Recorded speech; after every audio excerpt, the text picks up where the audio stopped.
Yo cuando recibí este libro por parte del doctor Sandler, de entrada me encontré con una sorpresa muy agradable porque coincidimos en otro tema que para mí también es muy importante, que es el de la calidad de la administración pública y la necesidad de establecer una meritocracia en la administración pública como base para tener un Estado eficiente, que a su vez es fundamental para implementar todas las políticas públicas. Incluso este impuesto no se puede implementar bien de una forma correcta y beneficiosa para el país si no hay una administración pública competente. El país donde más estudios se han hecho sobre esto y donde más intentos se han establecido fue en los mismos Estados Unidos. Fue en Estados Unidos también donde por una circunstancia fortuita se sancionó en el año 1883 la llamada Civil Service Reform Act, que estableció la meritocracia en la administración pública y terminó en buena medida con los nombramientos políticos en los Estados Unidos por parte de, digamos, las autoridades políticas en la administración del Estado y convirtió al Estado norteamericano en un Estado muy eficiente. Esto ocurrió por un hecho quizás fortuito, porque los políticos eran muy renuentes a resignar a la facultad de designar a sus amigos en la administración pública. Era una facultad y un poder del cual los políticos gozaban, y esto tenía el inconveniente que establecía el amiguismo en la administración pública y la ineficiencia de la administración pública, y de esa manera no se podía hacer un gran país.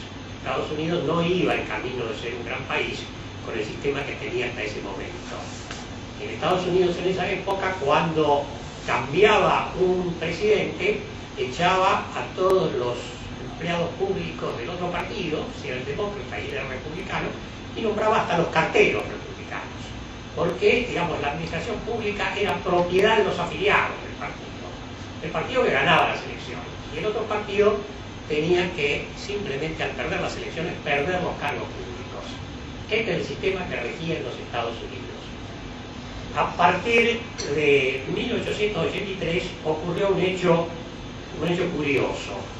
Un individuo al cual le habían prometido un pequeño cargo público, no le cumplieron.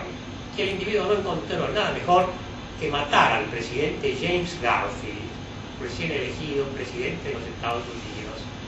Cuando se investigó el delito y las causas, se determinó que era porque a este señor no le habían dado un puestito. Bueno, la repercusión de esto fue tremenda, y entonces todo el establishment político de los Estados Unidos, presionado por la opinión pública, tuvo que terminar con este sistema del clientelismo. A partir de este momento se sanciona la ley Civil Service Reform Act, y esto permitió que los Estados Unidos hoy en día sea un gran país. Bueno, menciono esto porque de entrada el doctor Sandler me convenció de las bondades de su libro con una frase que me compró totalmente, donde dice: el clientelismo político es el peor veneno que puede afectar a la democracia republicana, porque tiende inexorablemente, por una parte, a destruir a la burocracia técnica y al cuadro de los funcionarios de carrera, sin la cual no puede funcionar de modo eficiente esa compleja organización técnica llamada Estado moderno. Para implementar medidas como esta, el impuesto sobre la tierra libre de mejoras, se necesita un Estado competente. De manera que las dos ideas van juntas.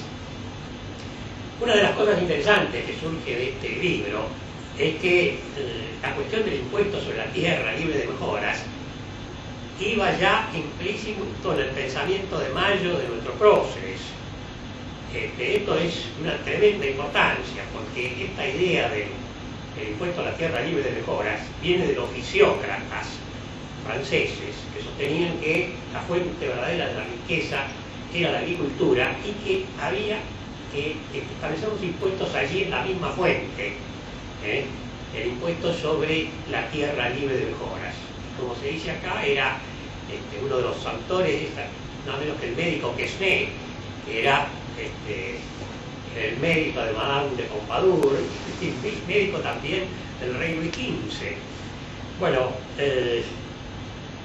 Esta idea entonces tomó mucha fuerza en Francia en su momento y de allí pasó a nuestros próceres, particularmente a don Manuel Belgrano y también a Bernardino Rivadavia, que fue un entusiasta de esta idea y que no sé si la trajo de Inglaterra o de Francia, porque también estas mismas ideas florecían en Inglaterra con motivo de otro gran economista de la misma época, al principio del siglo XIX, que fue David Ricardo.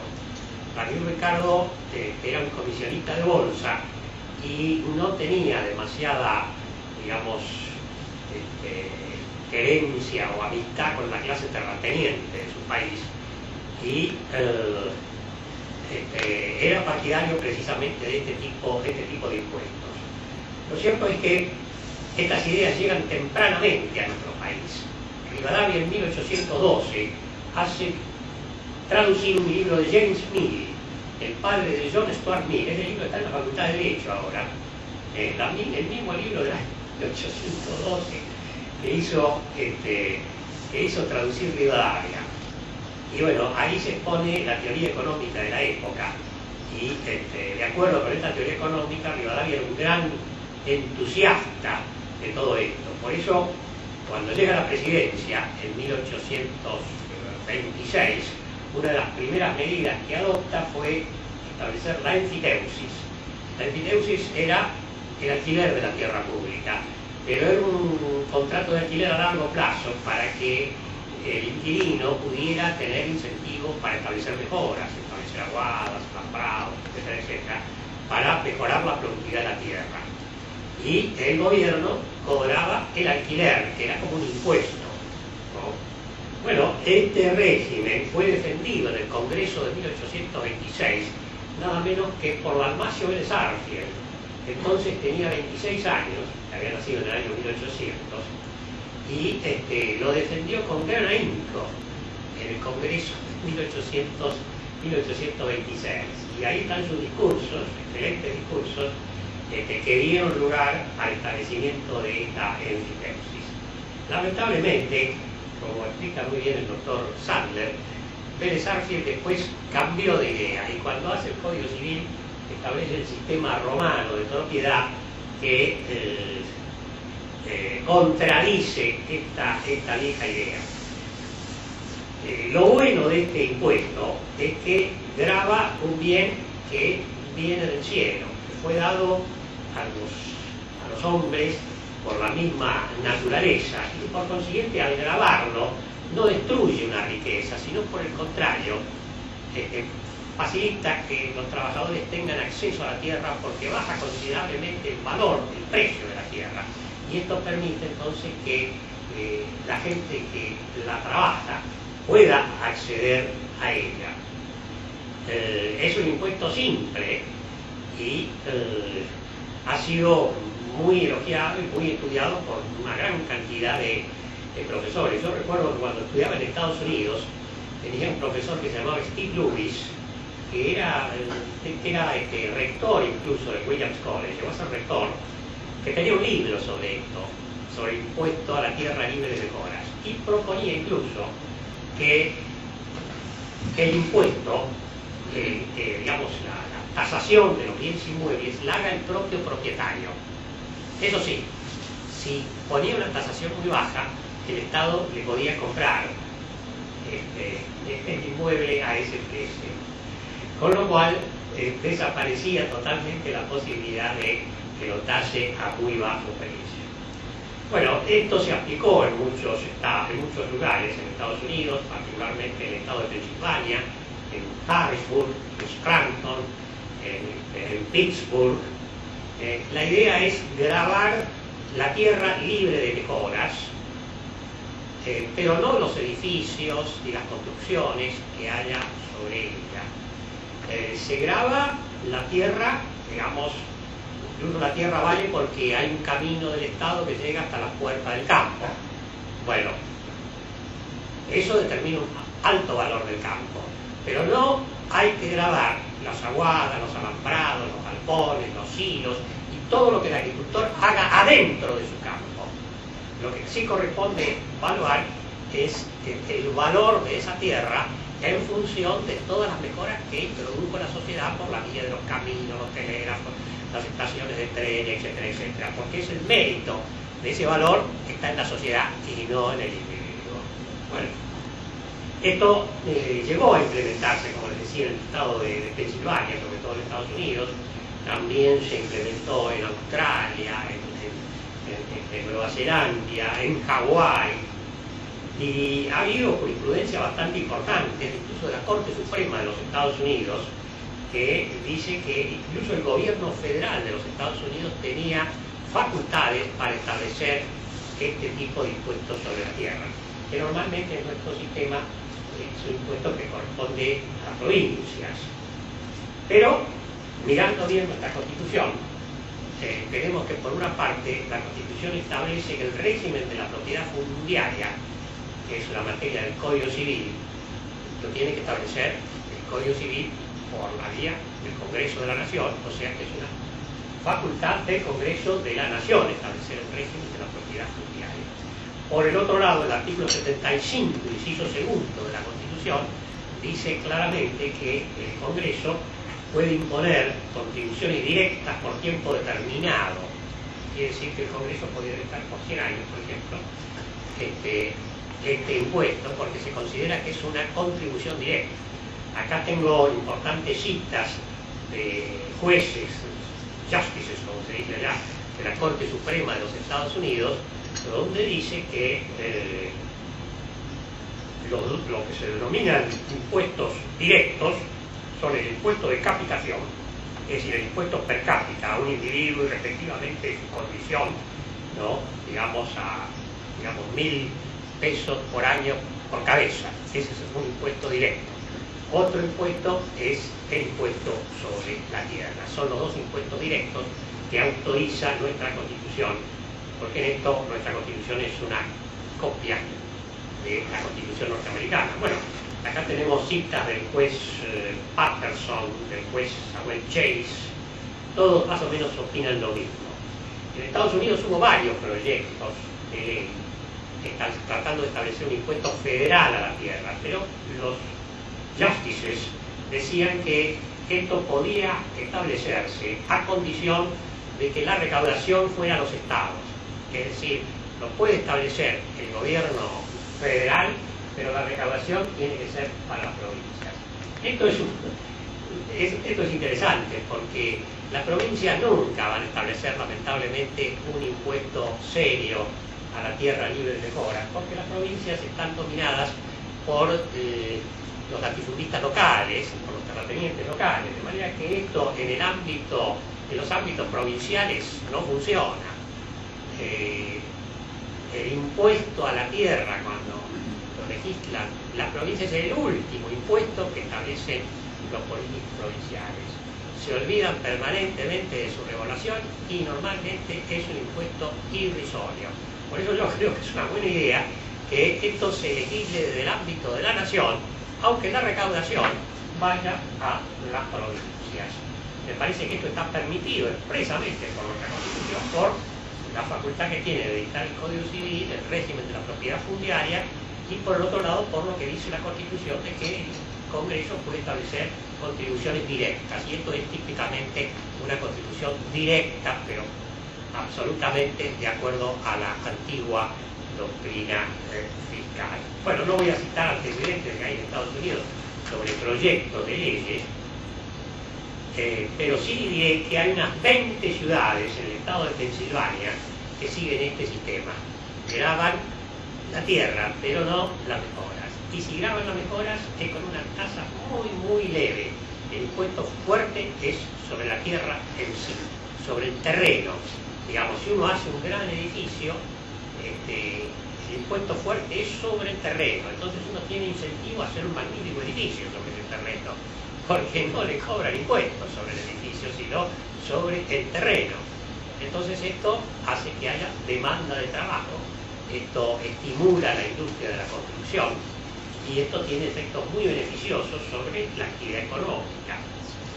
Hay algunos países en Asia que también han aplicado esto, por ejemplo en Hong Kong, y impuesto sobre la tierra libre de mejoras genera el 35% de las rentas del Estado. Es importante. También esto existe en Taiwán, en Singapur, en Estonia. En fin, son muchos los países que han tenido una muy buena experiencia con este sistema. Yo agregaría además que ha habido casos históricos que también demostraron a las claras las bondades para la sociedad en su conjunto de este impuesto. Quizá el caso más notorio fuera el de Japón, que en el decenio de 1870 experimentó con este impuesto. Como ustedes saben, Japón en esa época era un país feudal. Más o menos podía ser parecido a lo que era Francia o España en el año 1000.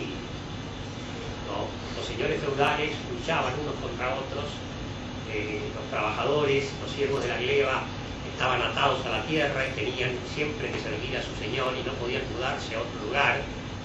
Los dueños de la tierra entonces eran las grandes familias de guerreros y bueno, con este sistema Japón, bueno, era un país de muchos gloriosos guerreros, pero la verdad es que era un país pobre, sumamente pobre. Y mientras tanto merodeaban por los mares del Japón las escuadras inglesas y norteamericanas, y el emperador del Japón, el emperador Meiji, que era un hombre joven, sumamente inteligente, se dio cuenta que Japón iba a caer presa de la conquista inglesa o americana. Japón iba a ser colonia inglesa o colonia norteamericana. Y dijo cualquier día. Entonces, suprimió el sistema feudal. Esto se pudo hacer porque en Japón el emperador era considerado como un dios. Entonces, si lo decía el emperador, era un poder de arriba y no se discutía. Terminó con el sistema feudal y estableció que toda la tierra se puede comprar y vender. Pero eso sí, puso un impuesto a la tierra altísimo. El resultado es que, porque los únicos que podían comprar la tierra, porque los únicos que podían pagar ese impuesto eran los agricultores que la sabían trabajar. Bueno, resultado de esta medida, que en 3 años la producción de arroz en Japón se triplicó y Japón empezó su camino hacia ser una gran potencia. Pero con el impuesto a la tierra primero. Con el impuesto a la tierra. Bueno, quizás es uno de los ejemplos más interesantes, pero con el tiempo esos impuestos quedan un poquito obsoletos y nuevamente en el año 1947, siendo el general MacArthur una suerte de dictador de Japón, nuevamente reforma agraria, impuestos sobre la tierra. Que también fundó la posibilidad de que Japón crezca y se desarrolle. Japón hoy en día tiene un nivel de vida igual al de los Estados Unidos. Ustedes ven per cápita de Japón es igual al de Estados Unidos.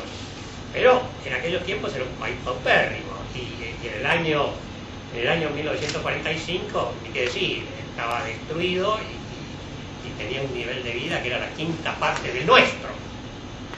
El nivel de vida argentino era 5 veces más alto que el de Japón en 1945 y 4 veces más alto que el de Japón en el año 1940. ¿No? Sin embargo, hoy Japón tiene uno de los niveles de vida más altos. Uno de los factores que contribuyó fue entonces esta reforma agraria que se hizo en ese momento. Acá lo veo al doctor García Hamilton. Me viene a la memoria que uno de los grandes sostenedores de este impuesto en los Estados Unidos fue Alexander Hamilton. A lo mejor es pariente. El tío. En el Federalista, él es un expositor y defensor de este tipo de impuestos. No solamente Alexander Hamilton, sino también Benjamin Franklin y Thomas Jefferson fueron partidarios fervientes de este impuesto. En estos dos casos, el de Benjamin Franklin y Thomas Jefferson, porque fueron embajadores en Francia. Al ser embajadores en Francia tuvieron oportunidad de leer todos los libros de los fisiócratas y de Quesnay y de todos los economistas franceses que propiciaban este tipo de reformas y que por supuesto que trataron de implementarlo y traerlo a los Estados Unidos.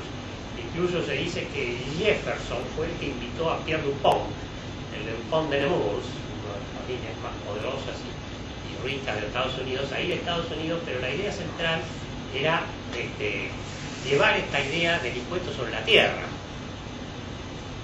Bueno, es una larga historia que no podemos entrar en demasiado detalle. El gran apóstol de esta idea fue un ciudadano norteamericano llamado Henry George, que fue profesor de Sandler cita permanentemente. Este profesor escribió un libro muy famoso, Progress and Poverty, en el año 1879, y en Estados Unidos existe una fundación en la ciudad de Filadelfia, donde nació Henry George, que se dedica a pregonar las bondades del impuesto sobre la tierra. De manera que una de las fuentes que nosotros podemos recurrir para inspiración y para redactar nuestro proyecto de ley, seguramente está en esta fundación Henry George, que tiene toneladas de información sobre el tema del impuesto sobre la tierra. También hay que decirlo que el Partido Liberal inglés fue en su momento, a comienzos del siglo XX, un sostenedor ferviente de este tipo de impuestos. Los primeros ministros, Lloyd George y Asquith, eran sostenedores del mismo. Y no solamente estos primeros ministros, sino también en ese momento el joven diputado Winston Churchill, que comenzó su carrera como diputado por el Partido Conservador, pero prontamente después de ser un periodo diputado conservador se pasó al Partido Liberal. Y el Partido Liberal era el gran, digamos, sostenedor de este tipo de ideas.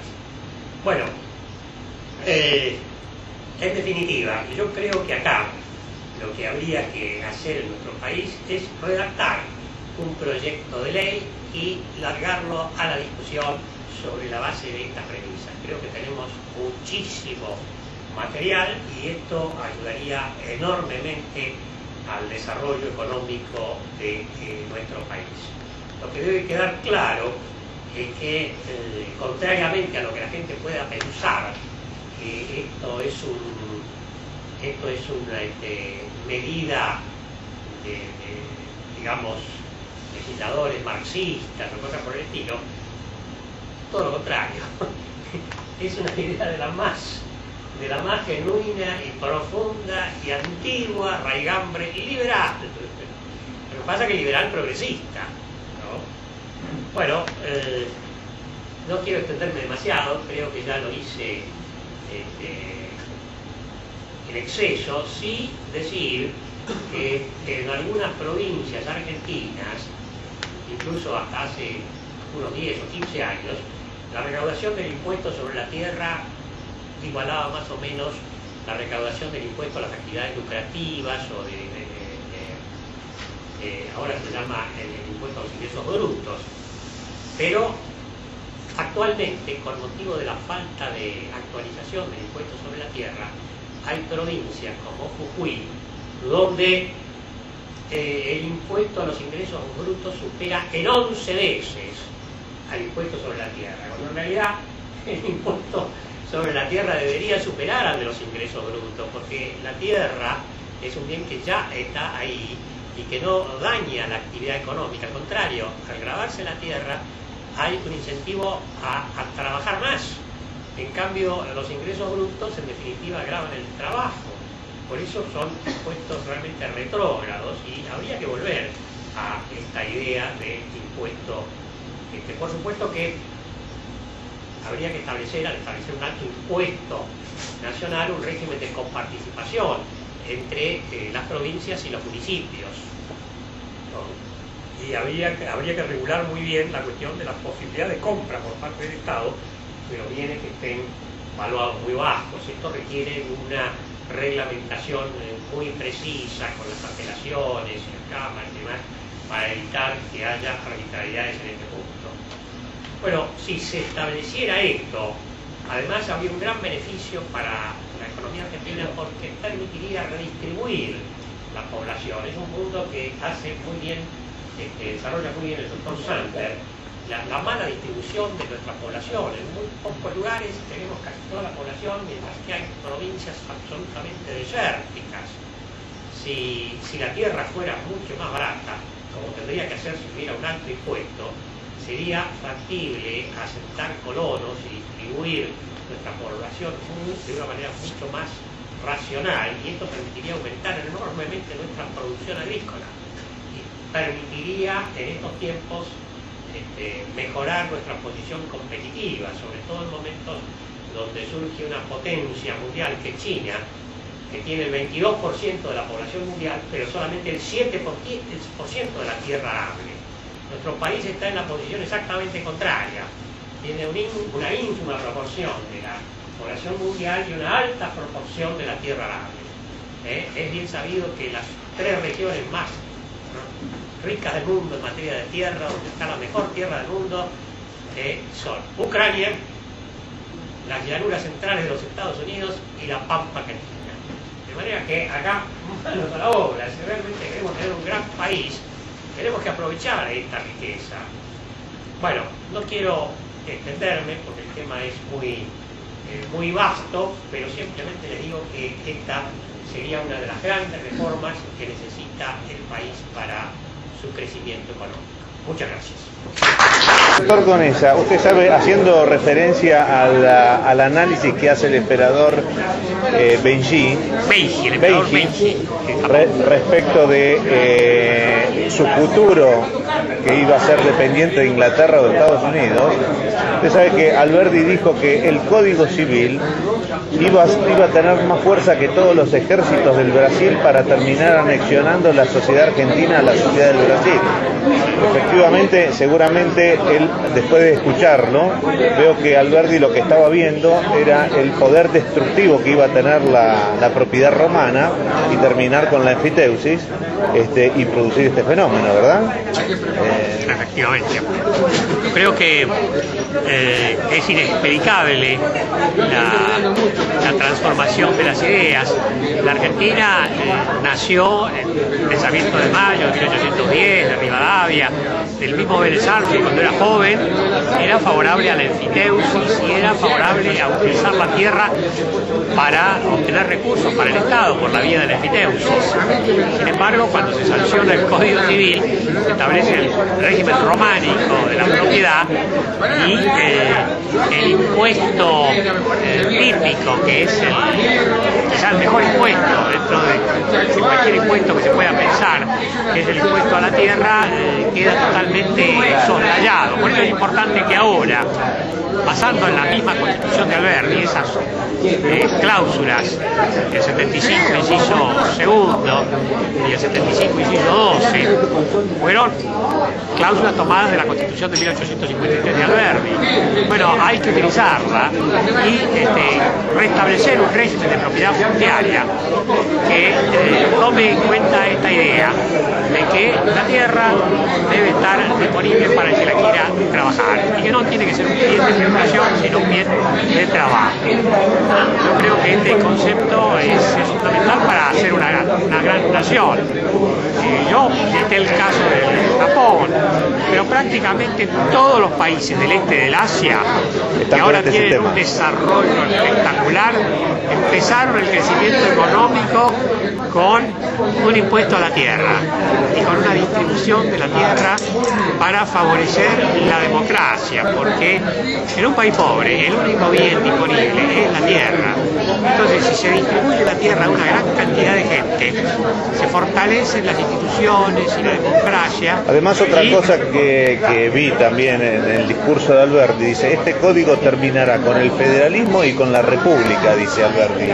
Y efectivamente, al quitarle los recursos fundiarios a las provincias, terminaba con el federalismo y además, bueno, generaba un código que era unitario, o sea, ya ahí era también una contradicción, ¿no? Bueno, yo creo que tenemos que utilizar lo bueno de la Constitución para legislar sobre este tema con el criterio de Alberdi, que es el criterio también de Rivadavia. A lo mejor no es necesario restablecer la enfiteusis, ni mucho menos, no. Sí, se puede dejar la propiedad pero sujeta a impuestos realmente de peso que hagan que el valor de la tierra no sea tan alto, que no sea un bien de especulación, sino un bien de producción, y que cualquiera que quiera trabajar la tierra pueda acceder a ella. Yo creo que esto es muy importante. Dígame, el Código Civil, por estas razones, ¿ha sido la contrarrevolución a la Revolución de Mayo? Y yo creo que en este punto el Código Civil, digamos, desecha las ideas progresistas de la Revolución de Mayo. Evidentemente, en este punto, lamentablemente, hubo un retroceso. Al comienzo no se notó, porque como la Argentina tenía tanta tierra que no se notó. No se notó, pero es una lástima. En Estados Unidos, los gobiernos del siglo XIX entregaban 130 hectáreas a cualquier colono que fuera allá y lo pidiera. O sea que la tierra... Hubo una mejor repartija de tierra. Hubo una repartija de tierra muy igualitaria, de 130 acres llamaban ellos, a cualquiera que lo pidiera. Y esto permitió dar un fundamento muy sólido a la democracia norteamericana, ¿no? Porque efectivamente lo que produce en definitiva y está detrás de esta crisis financiera es también el sistema romano de propiedad que también tiene Estados Unidos. Sí, lamentablemente. Lo que permite especular sobre la tierra. Lamentablemente en Estados Unidos también hubo una desvirtuación de este sistema originario, ¿no? Lamentablemente esto es inevitable. El régimen de la propiedad de la tierra y el monto de los impuestos tiene que ser actualizado permanentemente, ¿no? Y reemplazar impuestos al trabajo por impuestos a la tierra. Claro, porque como la tierra está dada, si se grava la tierra no se destruye valor, pero si se grava las construcciones y el trabajo que hace el hombre, se desalienta el trabajo. Castigando la producción de riqueza. La producción de riqueza. Yo creo que entonces esto es importantísimo. Y no solamente se aplica a la propiedad agrícola, sino a la propiedad urbana también. Por ejemplo, dentro de la capital hoy es más federal, importante lo urbano que lo rural. Dentro de la capital federal, cuando se evalúa un edificio, habría que asignar, digamos, gran parte del valor, digamos, el 60 o 70% del valor al terreno de la capital federal. Y muy poquito darle al edificio en sí. Cosa de estimular a los constructores y a la gente. La generación de riqueza. A la generación de riqueza, ¿no? Cuanto más linda es una casa, menos impuestos. Incluso tendría que haber premios a la belleza en las construcciones, a la arquitectura, etcétera, etcétera. Pero con la contrapartida tendría que ser gravar duramente la tierra. Que parece tan simple. ¿Cómo puede ser que esté tan oculta durante tanto tiempo? Porque está claro que es el motivo y el generador de la violencia en la Argentina durante tantos años, ¿verdad? Y yo creo que nuestro país sería mucho más justo si hubiera un régimen de la tierra más asequible, donde la tierra sea realmente disponible para todo el que la quiera trabajar, ¿no? Yo creo que esto es uno de los efectos que hay en nuestro país. Lamentablemente es un bien de especulación. Si uno quiere... Claro, al tener bajos impuestos se transforma en un bien de especulación. Claro, porque uno puede tener la tierra sin trabajarla. Usted lo ve ahora. Y esto se va multiplicando. Y uno tiene un lote, por ejemplo, tiene 20 años y el lote aumenta 100 veces de valor, ¿no? 20 años, y entonces, bueno, usted compra el lote y no hace nada con el lote. Simplemente lo tiene para especular, ¿no? Si el impuesto fuera muy fuerte, no, porque si el impuesto fuera realmente pesado sobre el lote, y entonces si no voy a construir, no tengo el lote. Por lo tanto bajan los valores. Entonces bajan los precios y esto favorece la construcción. En muchos favorece lugares, a las nuevas generaciones que tienen acceso a la tierra y a la vivienda. Está lleno de lugares donde el terreno vale mucho más que la casa, ¿no? Cuando en realidad debería ser el terreno barato y la casa cara. Hacía muchos años que no escuchaba que un